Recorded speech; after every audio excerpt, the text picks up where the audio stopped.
Supaya lapang dada saya, izinkan saya menyampaikan satu hal terlebih dahulu terkait dengan Peggy Setiawan. Di program Rakyat Bersuara inilah kali pertama secara real time saya berhadapan-hadapan dengan orang yang luar biasa ini. Kenapa saya katakan luar biasa?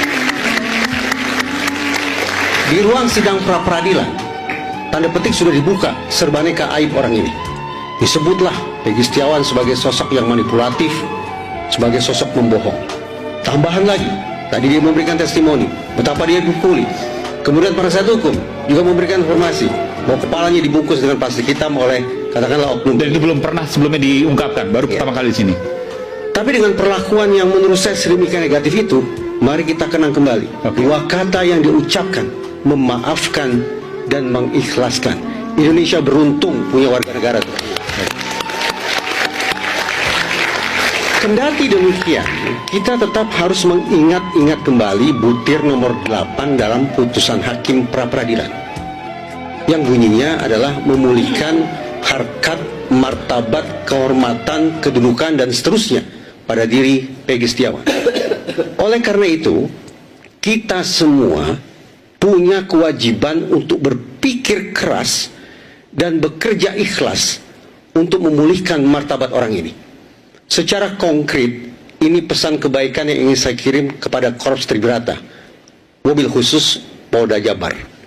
Pesan kebaikan bahwa tanpa harus menunggu ada mekanisme hukum formal apapun, betapa indahnya seandainya Polda Jabar menyambangi atau bersilaturahim ke keluarga Peggy Setiawan, menyampaikan permintaan maaf, dan memberikan, sebutlah, uang kepedulian atau uang kemanusiaan untuk keluarga yang pernah ditimpa kemalangan ini.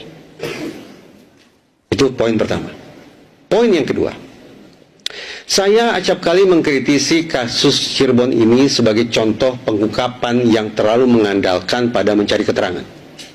Oleh karena itu, di program Rakyat Bersuara pula berulang kali saya katakan, sepatutnya daripada mencari-cari DPO, yang perkiraan saya nama para DPO itu muncul dari keterangan dari para tersangka, dari para saksi yang jangan-jangan juga diperoleh dengan cara-cara yang abusif atau intimidatif, lebih baik eksaminasi ke titik hulu.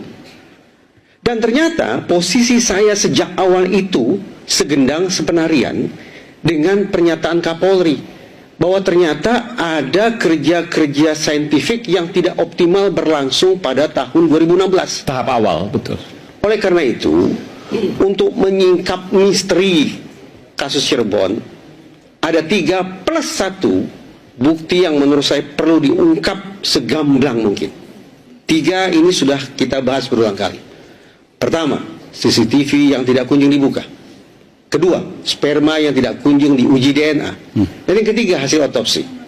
Plus satu hal yang juga belum pernah kita perbincangkan, yaitu terkait dengan bukti komunikasi elektronik para pihak pada malam jahanam itu. Mas Aiman, peristiwa Cirebon ini dibingkai, dinarasikan sebagai pembunuhan berencana yang dilakukan secara berkelompok. Dengan bingkai sedemikian rupa, niscaya kalau memang terjadi pembunuhan berencana secara berkelompok, para pelakunya niscaya malam itu melakukan komunikasi, melakukan koordinasi tentang bagaimana mereka akan melakukan eksekusi terhadap kedua korban. Atau setelahnya mungkin. Karena itu, menurut saya, sangat penting kiranya dibuka sekali lagi bukti elektronik para terpidana untuk membuktikan ada atau tidak sesungguhnya komunikasi terkait dengan rencana pembunuhan terhadap almarhumah Vina dan almarhum Eki. Demikian pula yang sepatutnya dilakukan terhadap gawai milik kedua korban. Saya bayangkan almarhum dan almarhumah ini sebagai dua sosok remaja yang sehat, yang aktif, yang punya banyak teman, yang sedang menikmati komunikasi via piranti teknologi. Apa yang terjadi pada malam itu sangat mungkin terpotret dari komunikasi mereka via gawai. Intinya, siapa dengan siapa, terkait apa, jam berapa komunikasi itu dilakukan. Saya ingin bertanya pada Anda. Saya ingin bertanya langsung pada Anda, mungkin adalah pertanyaan yang mungkin Anda boleh jawab, boleh tidak. Kalau saya menyimpulkan dari apa yang Anda sampaikan, artinya Anda besar kemungkinan berseberangan dengan 3 hasil peradilan terhadap 8 terpidana itu?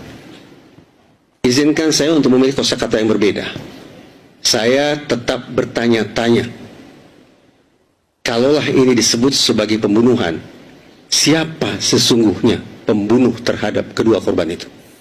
Ini baru terjawab menurut saya, sekali lagi, hanya ketika bukti komunikasi elektronik para terpidana, dulu tersangka, dibuka, dan bukti komunikasi elektronik kedua korban juga dibuka.